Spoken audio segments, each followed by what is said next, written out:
Hello, it's Professor Asma Parveen from Department of Psychology, Aligarh Muslim University. Today I will discuss tools of data collection. Research studies use various methods to collect data such as qualitative, quantitative and mixed methods. The classification of a study is determined by how a specific method is employed for data collection. This classification is based on the limitations imposed on the research philosophy, the extent of freedom in gathering data, and the level of flexibility granted to the researcher in seeking answers to their research questions. Quantitative studies tend to favor more restrictions, whereas qualitative studies challenge these constraints. Mixed method studies incorporate a blend of restrictions and flexibilities depending on the utilization of specific methods. When it comes to collecting data, there are different methods that can be used by researchers. One method is through interviews, which can be structured or unstructured. If an interview is recorded in a descriptive or narrative form, it is considered a qualitative method. On the other hand, if the information is recorded using response categories or if the categories are developed and quantified based on the responses, then it is considered a quantitative method. Open ended questions in interviews often elicit descriptive responses, making them qualitative. However, if the responses are numerical, they are considered as quantitative. Furthermore, if you develop categories and quantify the responses as part of the analysis, it becomes a quantitative analysis. So, data collected through focus groups, narratives, and group interviews is always qualitative in nature. Nevertheless, this data can still be analyzed using categorical analysis, which then becomes quantitative analysis. So, in summary, we can say the differences between quantitative and qualitative approaches depend on three things, that is, how the data was collected, how it was analyzed, and how the findings were communicated. The method of data collection, whether through interviews or other means, determines whether the data is qualitative or quantitative. The way the data is analyzed, either by recording descriptive or numerical responses, further distinguishes between quantitative and qualitative approach.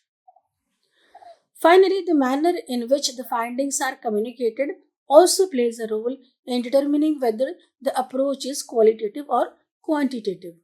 When we are doing a research, it is important to select the appropriate method for gathering the primary data.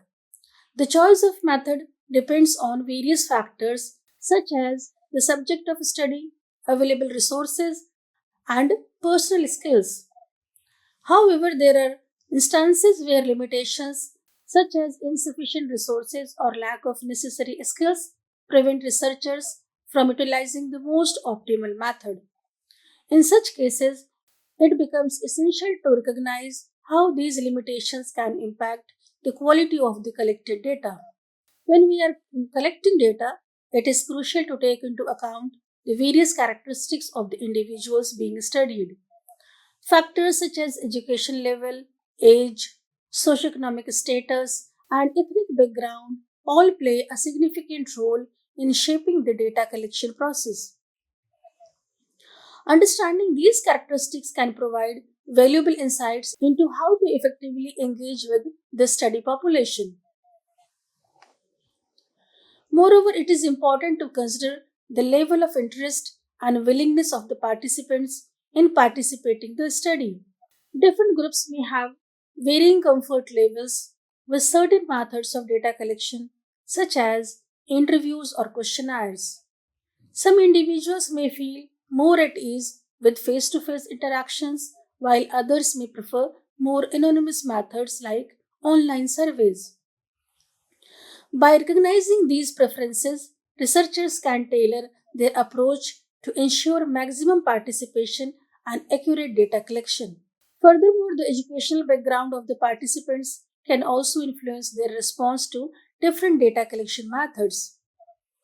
Individuals with higher levels of education may be more accustomed to providing detailed and nuanced responses, while those with less education might have a different approach. Researchers must be mindful of these differences and adapt their strategies accordingly to obtain reliable and comprehensive data. In order to ensure the quality of your data, it is essential to effectively communicate the purpose and relevance of your study to the individuals from whom you are collecting data. It is crucial that respondents understand why the study is being conducted and how it directly relates to them. This becomes particularly important when utilizing a questionnaire, as there is no opportunity to address any questions they may have, unlike in an interview setting. By clearly explaining the significance of the study, you can enhance the understanding and cooperation of those participating, ultimately improving the overall quality of the data collected. Now I will discuss observation method of data collection. This observation method is a very important method for collection of the primary data. By purposefully and systematically watching and listening to an interaction or phenomenon as it unfolds, researchers can have a deeper understanding of various situations. For example, if one wants to comprehend how a group interacts, study the eating habits of a population, determine the task performed by a worker, or examine someone's behavior or personality traits, observation is the most suitable approach. It proves particularly useful when questioning fails to yield sufficient or accurate information. This can occur when individuals are uncooperative or unaware of the answers due to their deep involvement in the interaction. So, observation is the ideal method when the focus is on the behavior rather than individual perceptions, or when subjects are too engrossed to provide objective information. Observation involves observing and recording behavior without any manipulation or control.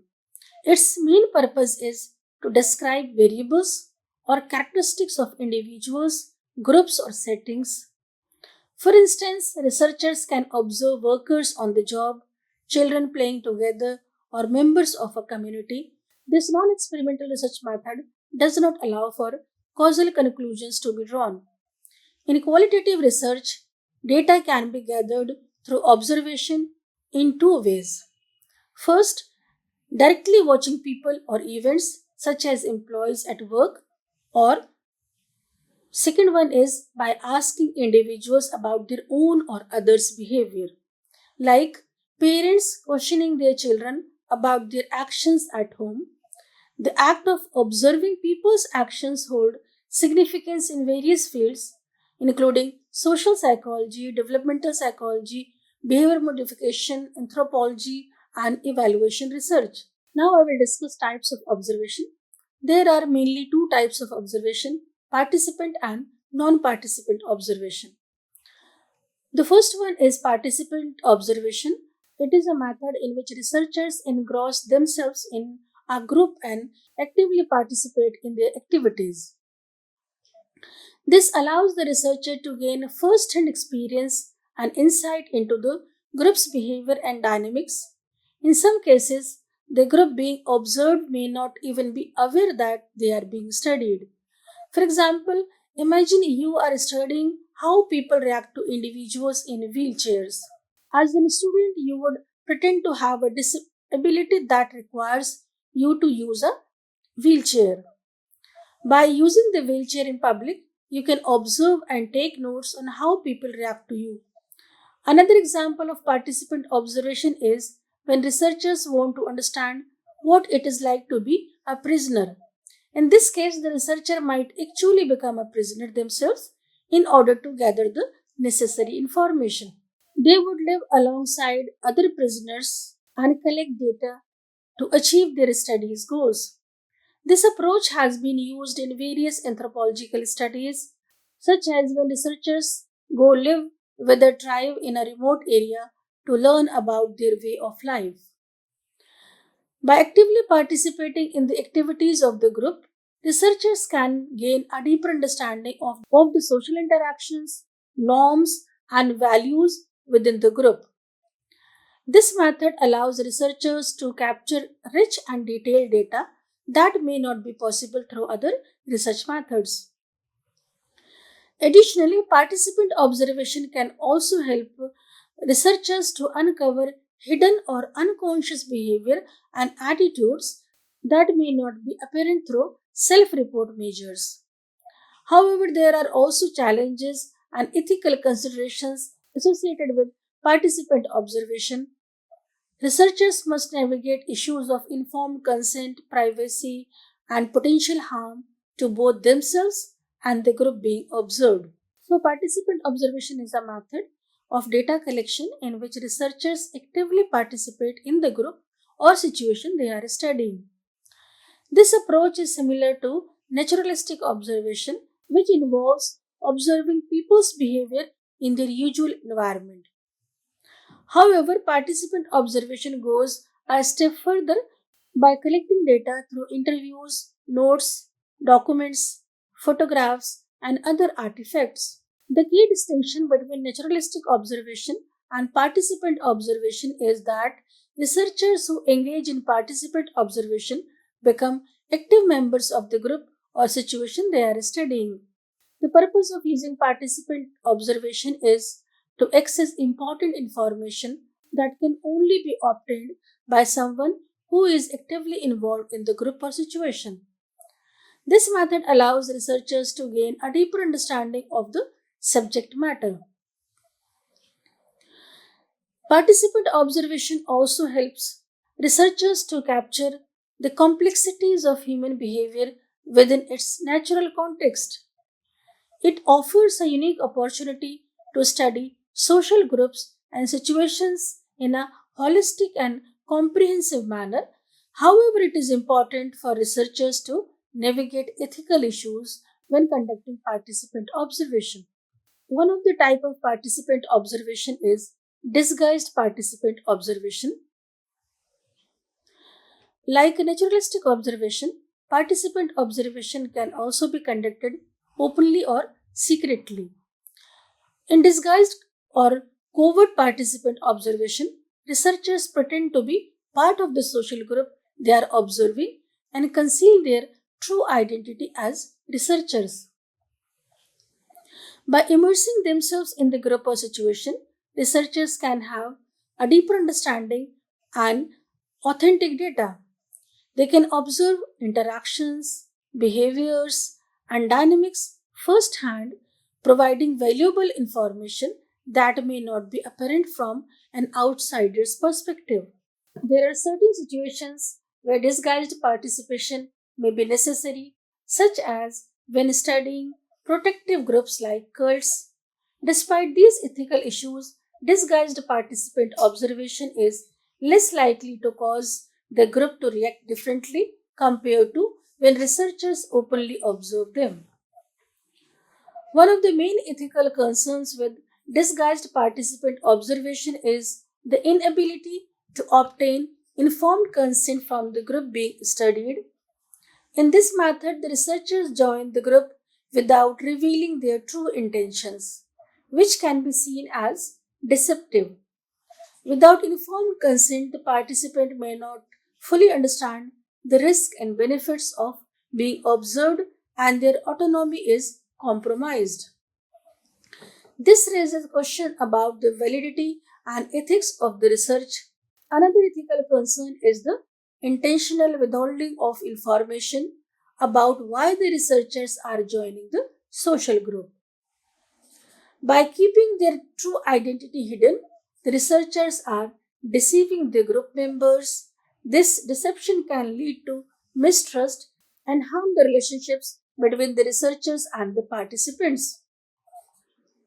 It also raises questions about the potential psychological and emotional impact on both the researchers and the participants.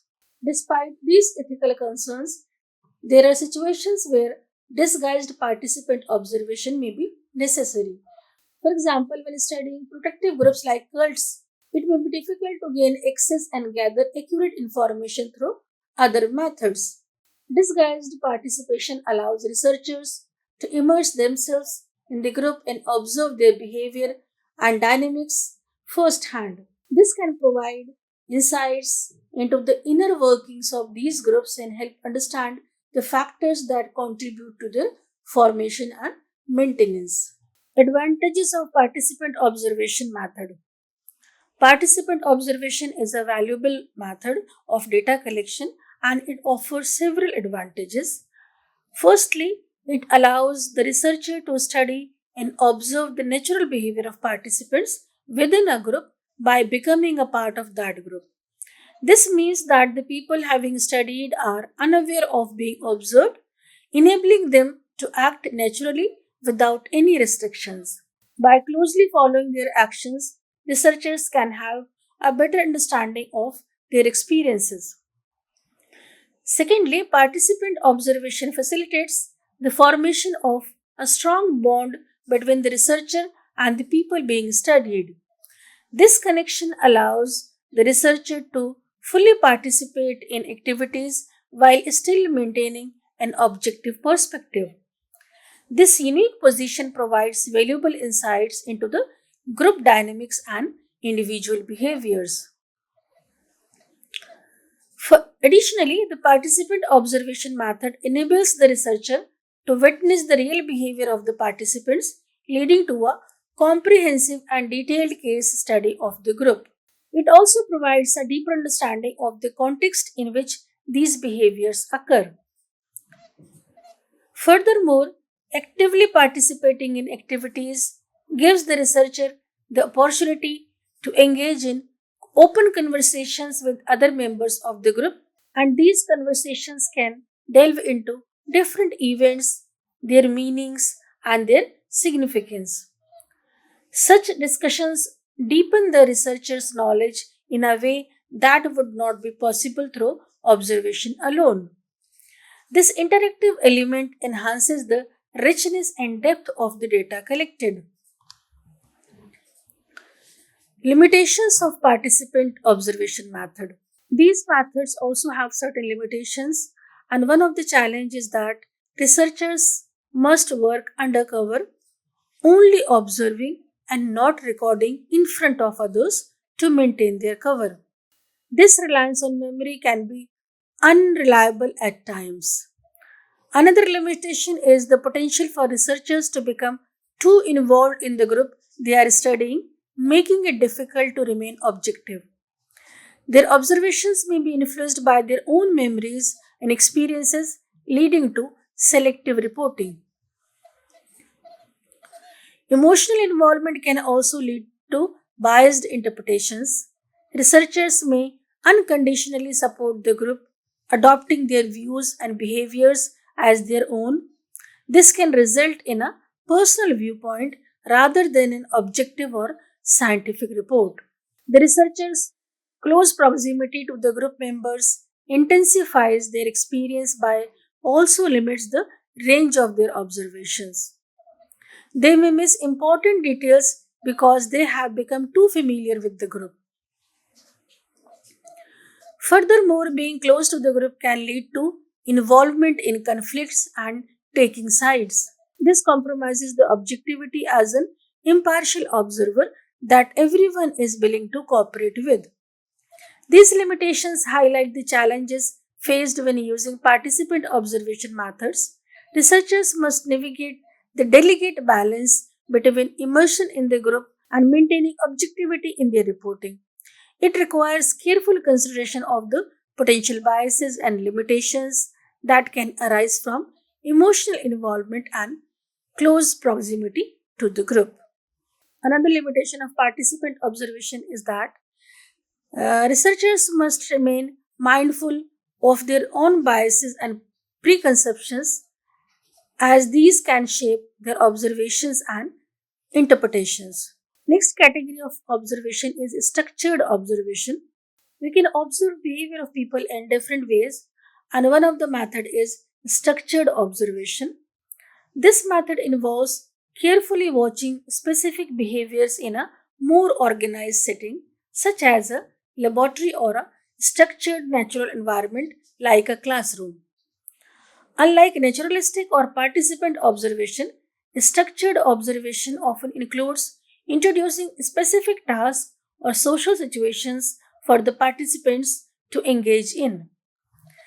Structured observation differs from unstructured observation, which involves observing people without any planned activities. For instance, structured observation could entail observing how children behave during a specific game, while unstructured observation might involve observing the behavior of customers in a coffee shop. Both methods provide valuable insights into human behavior, but structured observation allows for a more controlled and focused approach. Advantages of structured observation. By conducting structured observations, researchers can gain a deeper understanding of how individuals interact and respond within specific context. This method enables them to observe and analyze behaviors in a systematic manner, making it easier to identify patterns and draw meaningful conclusions. Additionally, structured observation provides an opportunity to study the impact of certain tasks or social situations on behavior, allowing researchers to explore cause and effect relationships. Another advantage of structured observation is that it allows for greater precision and control over the variables being studied. Researchers can carefully design the environment and manipulate certain factors to examine their influence on behavior. This level of control enhances the validity and reliability of the findings as it minimizes the potential for confounding variables. However, structured observation also has its limitations. The artificial nature of the setting may influence participants' behavior, leading to results that do not accurately reflect real life situations. Additionally, the presence of an observer may introduce bias or alter participants' behavior, known as the observer effect. Researchers must take these factors into account when interpreting the data collected through structured observation. Next category of method is non-participant observation. This non-participant observation is a method that allows researchers to have understanding into a group's activities without actively participating. This approach enables unbiased conclusions based on direct observations. For instance, if researchers are interested in studying the roles and responsibilities of nurses in a hospital, they could simply observe and document their actions. By repeating this process multiple times, researchers can identify patterns and trends, providing a comprehensive understanding of the task performed by nurses in a healthcare setting. The versatility of non participant observation makes it applicable to the study of any occupation in any environment. On the positive side, this method has certain advantages, that is, this method allows researchers to maintain objectivity and avoid influencing the group being observed. It provides an opportunity to gather data in a natural manner and ensuring that the behavior of the group remains unaffected. Additionally, non participant observation enables researchers to capture a wide range of behaviors and interactions within the group, leading to comprehensive findings. However, there are limitations to this approach as well. One limitation of non participant observation is the potential for misinterpretation or incomplete understanding of the observed behaviors. Without actively engaging with the group, researchers may miss important contextual information that could impact their analysis. Furthermore, the presence of an observer might alter the behavior of the group, leading to a skewed representation of the activities. Additionally, non participant observation may not provide insights into the underlying motivations or emotions driving the observed behaviors. These limitations highlight the need for researchers to carefully consider the strengths and weaknesses of this method when designing their studies. Despite these limitations, non participant observation remains a valuable tool in social sciences research as it allows researchers to gather objective data and draw meaningful conclusions about group dynamics and behaviors. Moreover, this method provides an opportunity to uncover hidden patterns or behaviors that may not be apparent through other research approaches. This is all for today. Thank you.